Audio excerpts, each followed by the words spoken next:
Welcome to my channel. Here's the thing. How is it that you can understand English, but you can't speak it fluently? Do you freeze when someone asks you an easy question in English? You know the words, you know the grammar, but nothing comes out. That's not your fault. There's no such thing as a belly brain or heart brain. Actually, your brain is in your body. And in this video, I'm going to show you how to fix it. Leave me a comment below. What's the single biggest challenge that you have when speaking English? Chapter 1. Why speaking feels so hard. It's not just you. I know what it's like to be quiet in the mouth and loud in the brain. You have what you want to say, but the words just aren't getting through. You pause, you freeze, you feel nervous, your heart beats fast, you're thinking that you forgot everything, and in that moment you think, maybe I can't do this, maybe I'll never talk in English. But I'll tell you, there's a story there. It's not your fault. You're not alone. Oh, and yes, you may speak English. You simply need to train your brain to think differently. When I first began to learn English, I could recognize a few words here and there, but I couldn't speak. I could read a sentence. I could write a sentence. But you know when someone said, "How are you?" I didn't know what to say. I felt confused and slow. My brain was not in my language. I was translating every word. And when I finally wrapped my head around what I should have answered, the moment had passed. I felt embarrassed. I felt small. And I thought maybe there was something wrong with my English. But that wasn't true. I was just never taught to talk. We are taught to read and to write in our schools. They give us grammar books. They make us memorize rules. But they don't teach us how to speak. Speaking is different. Speaking is fast. Speaking is real. Speaking is life. You don't have the luxury of thinking about every rule. You don't have the luxury of the perfect word. You do have to say something now, but your brain is scared. It needs everything to be right. It wants you to be perfect. And that's the problem. Most learners are scared to speak up and commit errors. They believe they will be laughed at if they're not perfect. They're worried they will appear ridiculous. So, they stay quiet. They hold out until they're ready. But the reality is, you're never going to feel ready if you don't speak. Your brain learns to speak by speaking, not by waiting, not by only thinking, but instead by repeating the words. The first time I attempted to speak English to a stranger, I was in a shop. I wanted to buy a book. I knew the word book. I could think of the sentence, "I want this." But when I saw the shopkeeper, I got frightened. I forgot everything. I just pointed. He smiled and handed me the book. I felt bad. I wanted to speak. I wanted to use my words. I went home and cried a bit. But that moment changed me. I told myself, next time, I'll say it. And I did. The next time, I managed to say one sentence. The next time, I said two. My words were not perfect. My grammar had mistakes, but I was speaking. And that's what matters. Because when you speak a foreign language, your brain speeds up. With each attempt, you make your fear smaller. When you say something out loud, you gain more conviction. Let me tell you one big truth. You don't need impeccable grammar to speak English. You don't need a large vocabulary. You don't have to sound like a native. You just need to speak. Just one little sentence can be a blast. Even "How are you?" is a victory. So is "My name is Ali." Your brain learns through repetition. The more you talk, the more your brain registers English as normal. So if you get stuck, if you get shy, if you feel like your own mouth won't work, just know you're not alone. Many people feel this way. It's not that you suck at English. What it means is that your brain needs training. The good news is you can train it. You can change it. And together, we will do that in the coming chapters. From now on, I want you to make me one promise.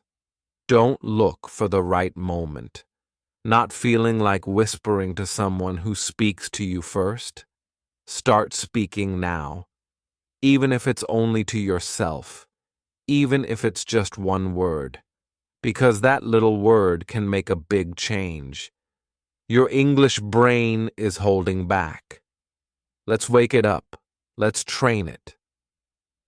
Chapter 2.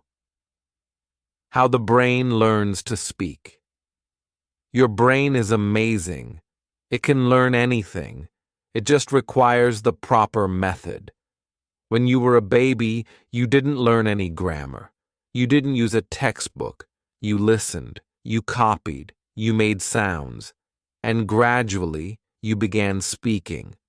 One word, then two, then full sentences. You made mistakes, but your parents were still smiling. They clapped. They encouraged you. That's how you acquired your first language, naturally. Not by thinking, but by doing. And this is how your brain likes to learn English as well. But now, plenty of learners try to learn a different way. They read big grammar books. They make long lists of vocabulary. They attempt to memorize 50 words a day. But the moment they open their mouths, their mind goes blank.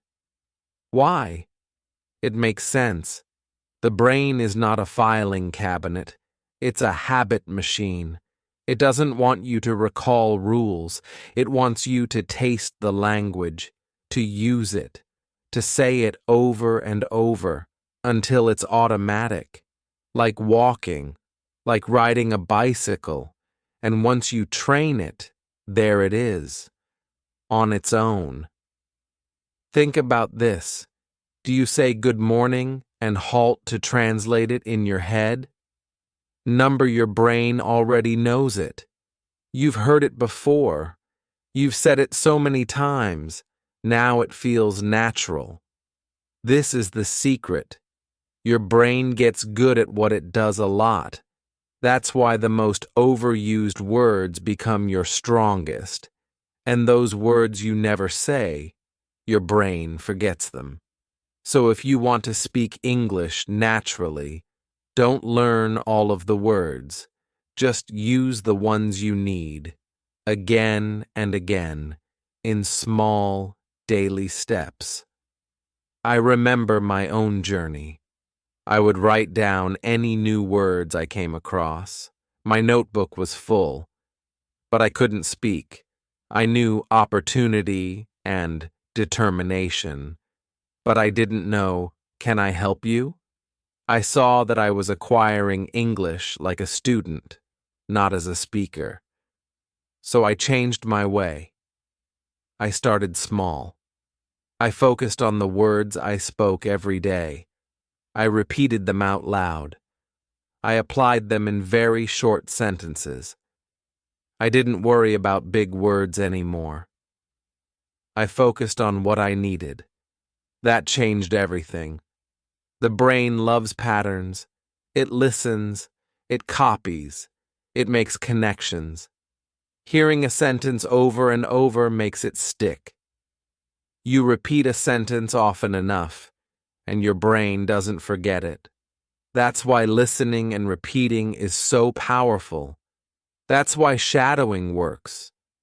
When you copy the sounds, the rhythm, the emotion, you are charting a new course in your brain, a path that leads to fluency, a road that takes you to speaking without fear. Your brain is also very fond of feelings. If it makes you laugh or cry, you remember it longer. That's why boring classes don't work. That's why English at school doesn't last. But if you see a funny video or a sad story, you know it word for word. Use this. Learn English with something that is close to your heart. A song, a cartoon, a podcast, a short story. Let the language sink into your brain. That's how it grows stronger. You don't need to speak fast. You don't need to be perfect. You just need to show up every day. A little speaking, a little listening, a little thinking in English. That's the way your brain will begin to flip. From learning mode to speaking mode. From sluggish to speed of light translation. You won't even notice it. One day, you'll just open your mouth and say something, and it will occur to you, that wasn't a translation. I just said it. That's the moment we're working toward. So don't worry if it's slow. Don't worry if you forget. Each time you open your mouth, you're working your brain out. Every time you listen, you're feeding your brain. You try every day. You are constructing something solid. Trust your brain. It wants to help you. But you have to train it, as if it's a muscle. Gently, daily, joyfully. Let's keep going. In the next chapter, I'll tell you how to create the habit of speaking, even if you are completely by yourself. No teacher, no friend, nothing but you, your voice, and a fresh English brain ready for the taking. Chapter 3. Build your speaking habit, even if you're alone. I used to believe I needed a teacher to say English things. I thought I needed a partner, someone to talk to, someone to practice with. But most days, I was alone. No teacher, no class, no friend to speak with. I felt stuck. I yearned to talk, but there was no one to listen. I almost gave up. But then I had a new idea. What if I were provided for and I didn't need anyone else? What if I could train myself? So I started small. I looked in the mirror. I said, "Hello." Then I said, "How are you?" I smiled at myself. At first, I felt silly. It felt odd to speak to a mirror, but slowly it became normal. I made it a habit. I said one new sentence every morning. Every night I repeated it. I wasn't waiting for someone to come talk to me. I became my own partner in conversation. And it worked. Speaking alone is powerful. Your brain actually listens to yourself speak. It recalls what it feels like to speak English. The sound, the movement, the emotion. You don't need an audience. You just need to start. You sit there and you can talk to yourself. When you cook, when you walk, when you look in the mirror, just say something. Even one sentence. I am going to the kitchen.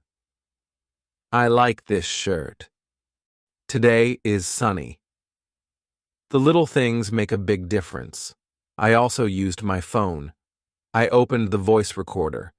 I said a sentence. Then I played it back. I listened to my voice. Initially, I didn't like the sound of my own voice. My English felt strange. But slowly, over time, I began seeing progress. My words became smoother. My voice became stronger.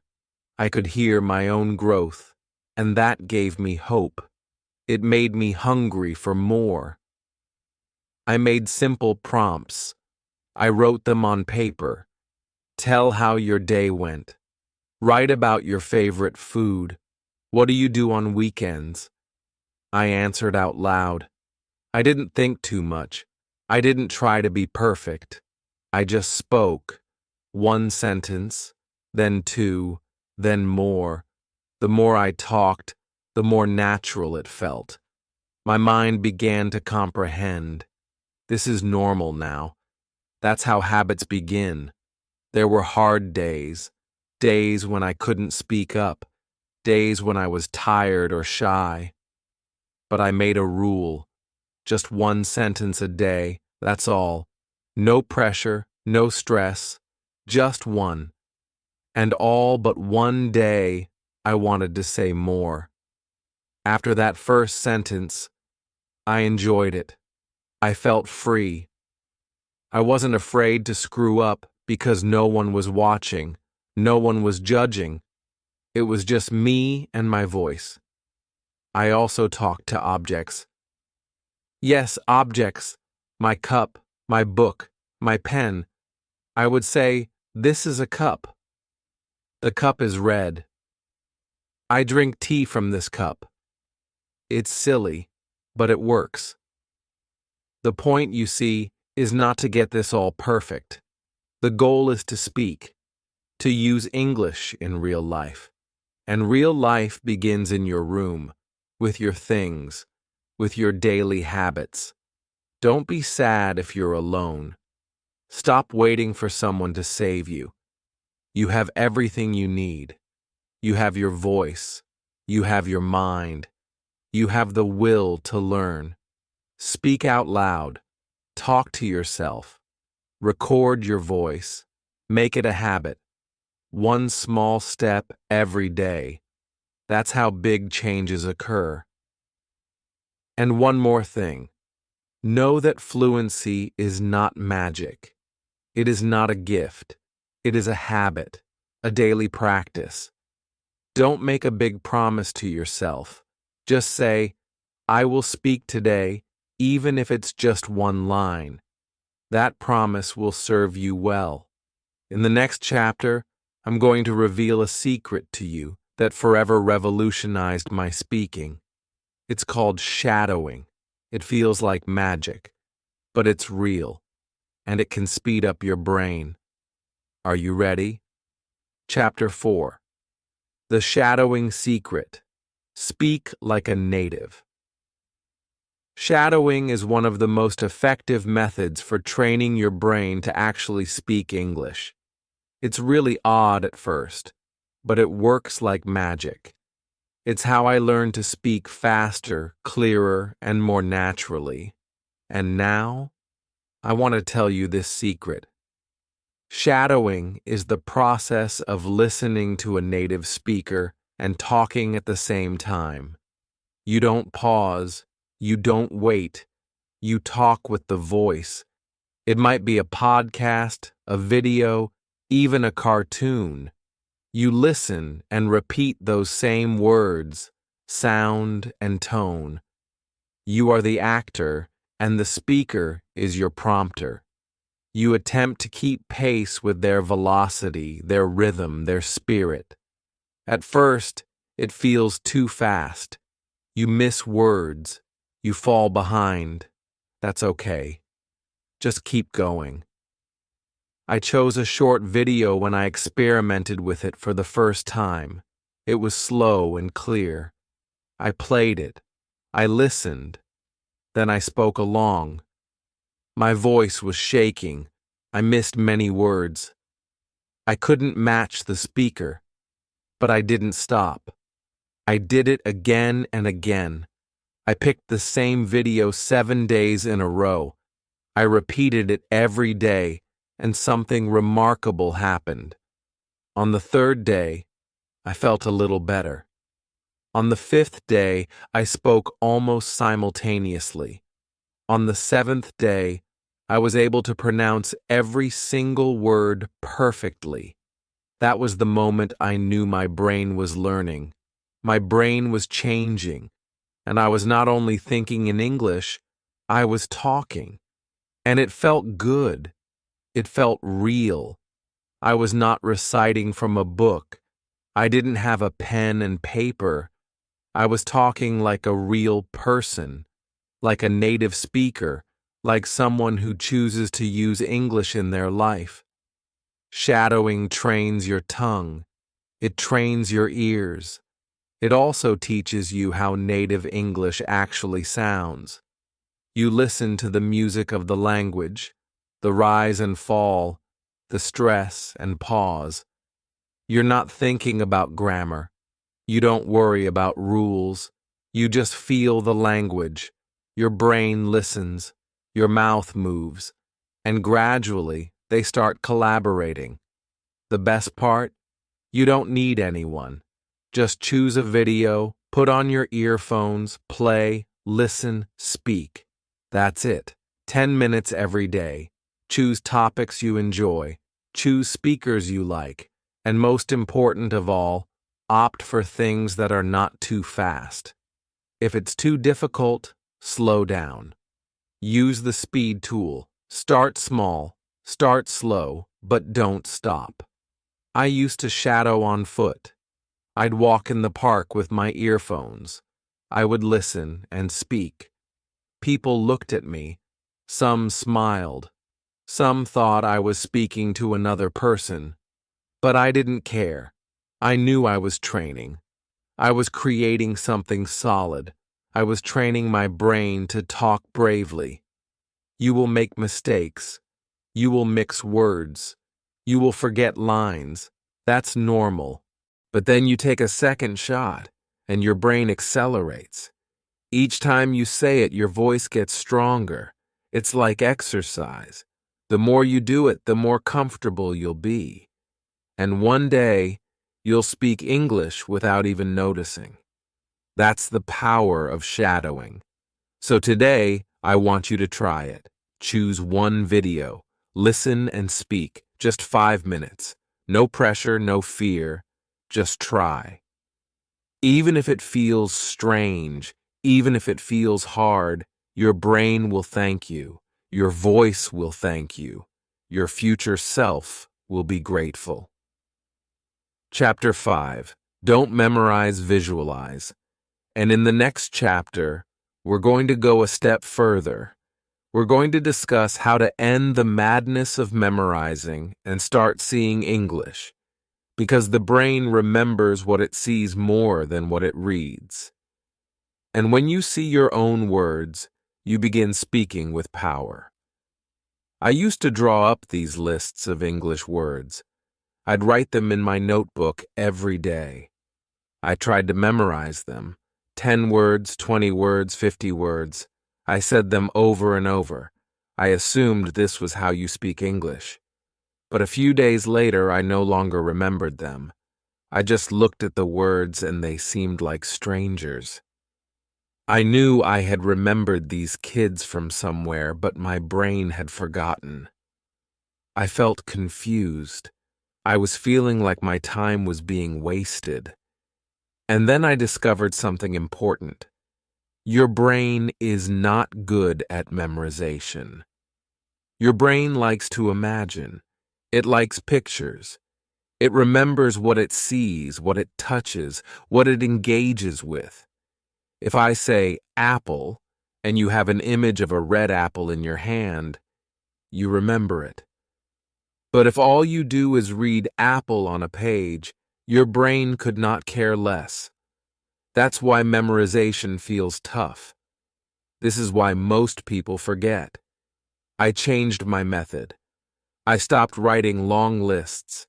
I began to close my eyes and visualize the words. When I said book, I was thinking book. I imagined holding it, turning the pages, reading it. When I wrote rain, I could feel the water on my skin. I was listening to the rain. I saw the gray sky. I associated the word with an image. And guess what? I didn't forget the word.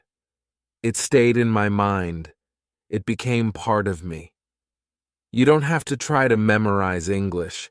You have to actually live it in your mind. Make every word a picture. Make every sentence a story. If you hear the word kitchen, picture your kitchen. What's on the table? What smells are there? What do you do there? Speak about it. I am in the kitchen. I am making tea. The cup is hot. Your brain sees it. Your brain believes it. And now it remembers it. This is how babies learn. They look and feel and listen and stuff like that. They don't read flashcards.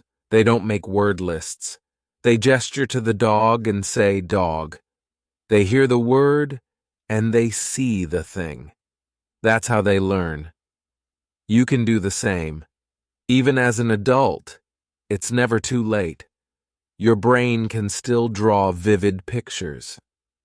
I began doing this every day. I picked 5 words. I crafted a little story in my mind, with pictures, with action, with emotion. I wake up. I open the window. The sun is bright. I drink water. I feel fresh.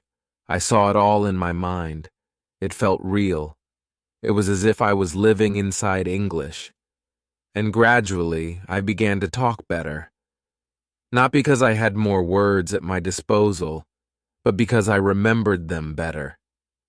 You can do this too. When you learn a word, ask yourself, what does it look like? What does it feel like? Can I think about a short film?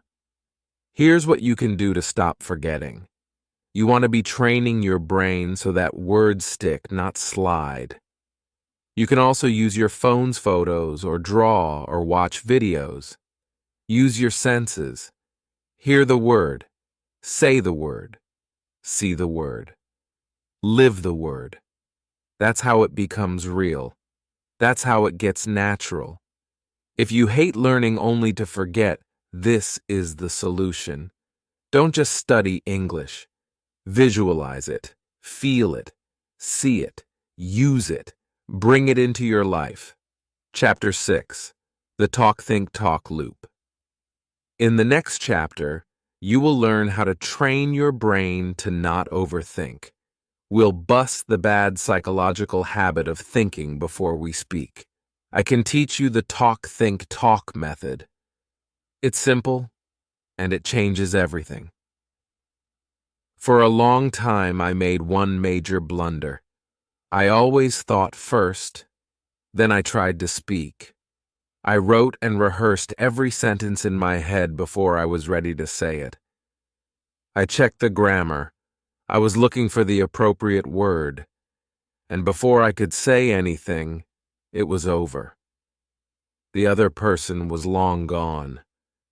I was left behind. I felt slow. I felt stuck. I thought I wasn't smart enough to talk fast, but that was not true. The problem, it turned out, was my habit. I was taught to think before I say something. I needed to unlearn it. Most students are taught to think and then speak. But for native speakers, the exact opposite is true. They talk, then think, then they talk again. They are speaking from the heart, without mulling things over. That's what conversation does. It's fast. It flows. It's time for us to take a few little pauses among all of this. Simple language, is it? People don't speak perfectly. They just speak. And that is the lesson I needed to learn. I had to build a new loop in my brain. I have called it talk, think, talk. The idea is simple. First, you speak. Then you pause to think. Then you speak again. You don't hold off until the entire sentence is just right. You just begin. You say something small like, I want to. You pause. Your brain catches up. Then you go on. I'm hungry. And perhaps later you tack on others. I want to eat rice today. That's just how human speech goes. It's not one perfect line. It's built step by step. I began doing this every day. I allowed myself to not achieve perfection. I said small things. I go shop. Then I paused. I thought, I go to the shop, then more. I go to the shop to get bread. I did not judge myself, I just talked. Then I thought, then I talked more. My speaking became natural. My brain stopped freezing. The fear began to disappear. This loop functions by decreasing pressure. When you think too much before you speak, you brain yourself. You feel nervous. You try to be perfect, and that slows you down. But when you talk first, even if it's not all that eloquent, your brain preps itself. It starts to move. It starts to find words. And once it's on, it is non-stop. That's how fluency grows. You can try this anywhere. Talk to yourself. Say anything. Start with small lines. I like... Pause. I like music. Add more. In the morning, I like music. Keep going. You do not need to use big words. You only have to open your mouth. Move your mind. Let the words trickle in, one by one. I also recorded myself. I said short phrases. Then I listened. Each time I got a little bit better. I didn't get off track after one mistake. I just tried again. Sometimes I used a timer. I allowed myself 30 seconds to speak about a single topic. I didn't plan. I just spoke. I used the words I knew, and each time I was a little less nervous. Your aim is not to learn it 100%. Your target is how English feels. Forget the touch for now. Your objective is to keep the conversation flowing, even if it's slow, even if it's simple. You can say, I don't know the word. You can say, let me think. Those are genuine English expressions. Use them. They buy you time. They keep you in the know. Remember, talk first, then think, then talk again. That trains your brain to remain addicted. It keeps you speaking. It stops the silence. It gives you rhythm. And soon enough, you will notice you're going to start talking more. You're thinking less, and your sentences are welling up, spooling out. Chapter 7. Mistakes are tools, not failures. In the next chapter, we will talk about something that worries many students, errors. But I'm going to show you the truth. Mistakes are not your enemy. They are your best teacher. And when you do change how you feel about them, your English will progress faster than ever before. I used to be terrible at making errors. Every time I made one, I felt like a little tiny person. I felt like I failed. I wanted to hide. I wanted to be invisible. I was like, if I trip, people are going to laugh. They will think I'm stupid. They'll offer me the correction in an impolite manner. So, I stopped speaking. I stayed quiet. I waited until I was speaking perfectly. But that day never came. It only got more and more difficult the longer I waited. I was stuck. But then something happened. I was talking to a friend. I said a sentence. I said it wrong. I used the wrong verb. I saw her smile, not even in a bad way, in a nice way. She corrected me gently. She said, "It's okay. You're learning. Try again." I did, and I said it right. That tiny instant altered everything. There was one huge truth I realized. When you make mistakes, it doesn't mean you're finished. They are the beginning. If you would like to train your brain to speak English fluently, you have to accept mistakes. You must welcome them. Smile when you make them. Learn from them. Speak again. That is how fluency is built, not by being perfect, but by being fearless. I began to act differently. I made a mistake notebook. When I messed up, I wrote it in my notes. I wrote the wrong sentence. Then I wrote the right one. I reviewed it every week. And guess what happened? I quit repeating those same mistakes. I made new ones, but not the old ones. That's called learning. Speak even if you're not sure of what you're saying. Talk even when you are nervous. Say the wrong word. Use the wrong tense. It doesn't matter, because the more you talk, the better you get. You don't need perfect English to talk. You need courage. You need honesty. You need action. Those who learn quickly are not the smartest.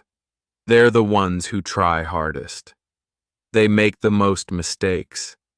They laugh at themselves. They grow. You can be that person too. So don't hide from mistakes. Don't run from them. Run toward them. Every mistake I make is a step forward, you tell yourself. You say, mistakes are my friends, because they are. We will go further into your heart from here.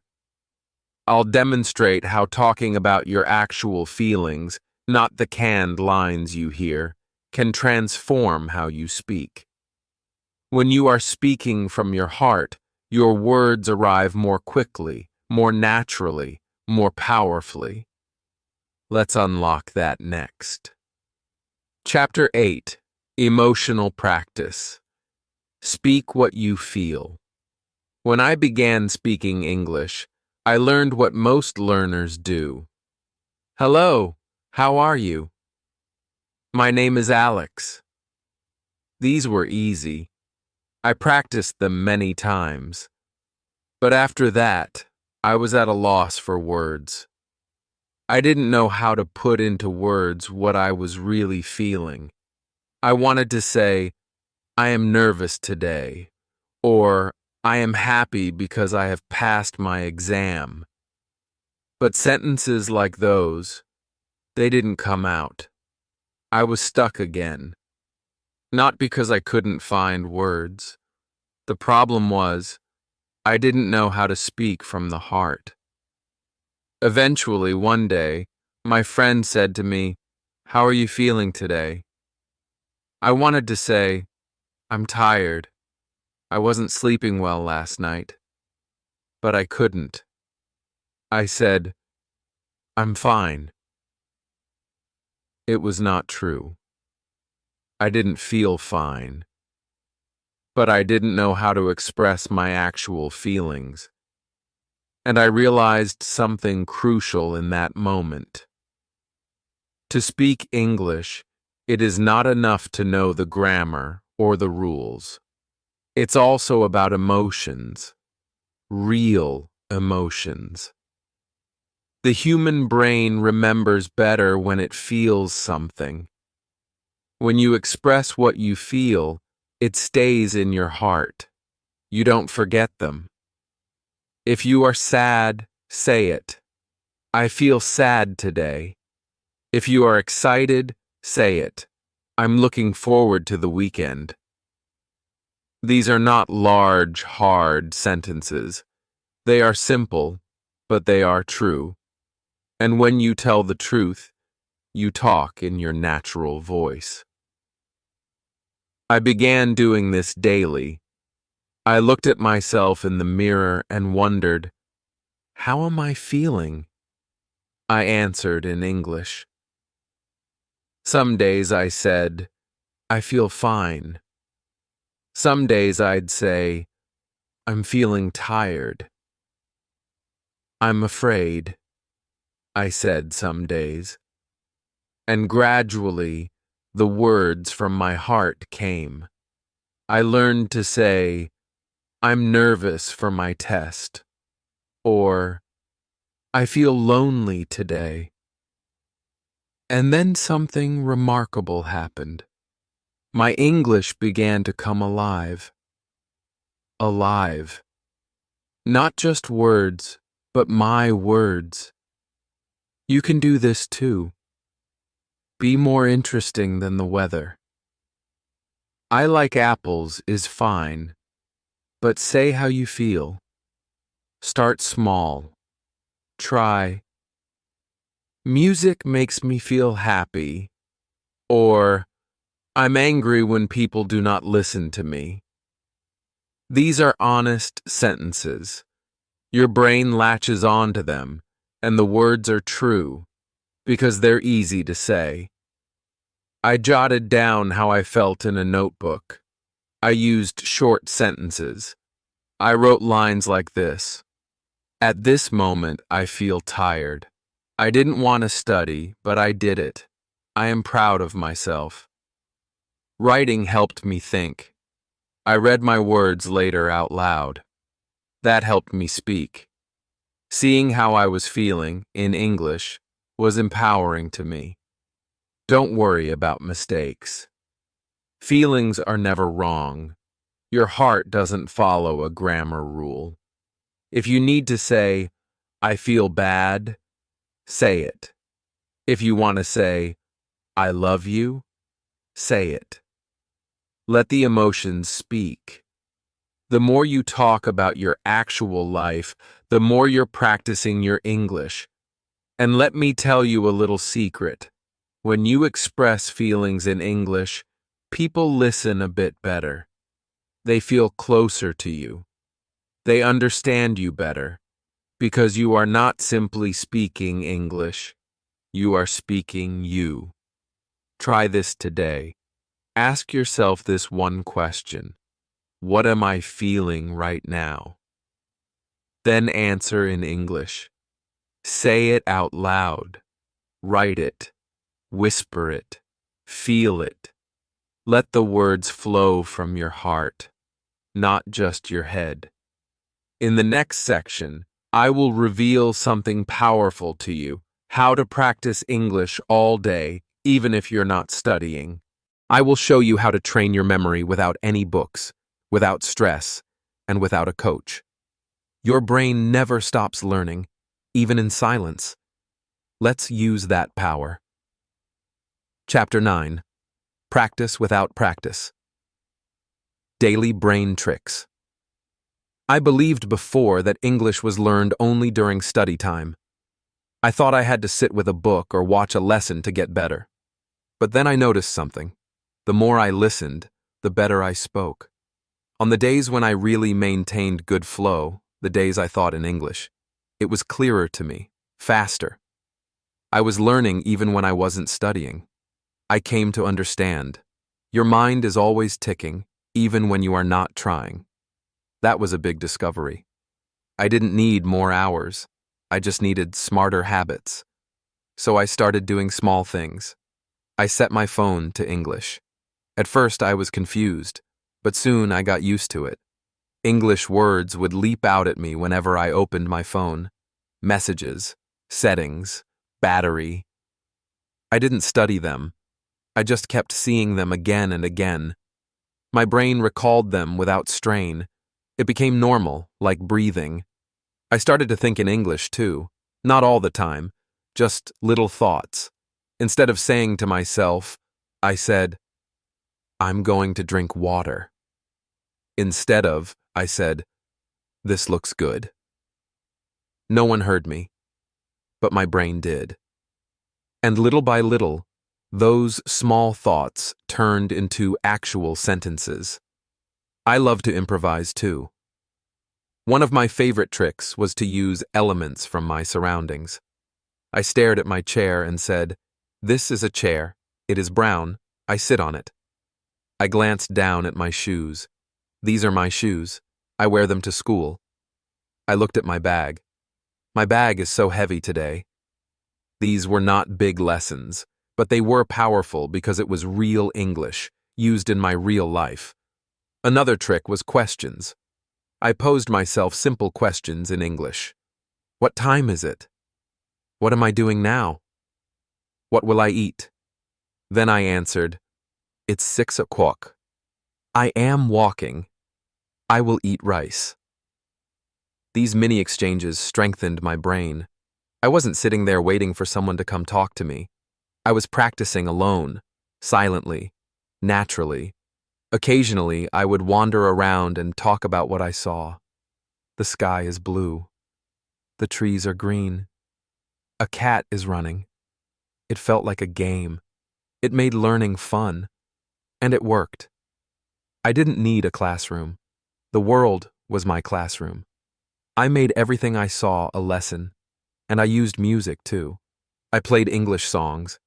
I didn't get all the words, but I listened. I felt the rhythm. I sang along. Despite my failures, I never stopped singing. It made my tongue faster. It made my ears sharper. And it made me happy. And that's the best part. It should feel good to learn. I talked to myself under my breath when I was near other people too. If I was on a bus, I murmured a sentence.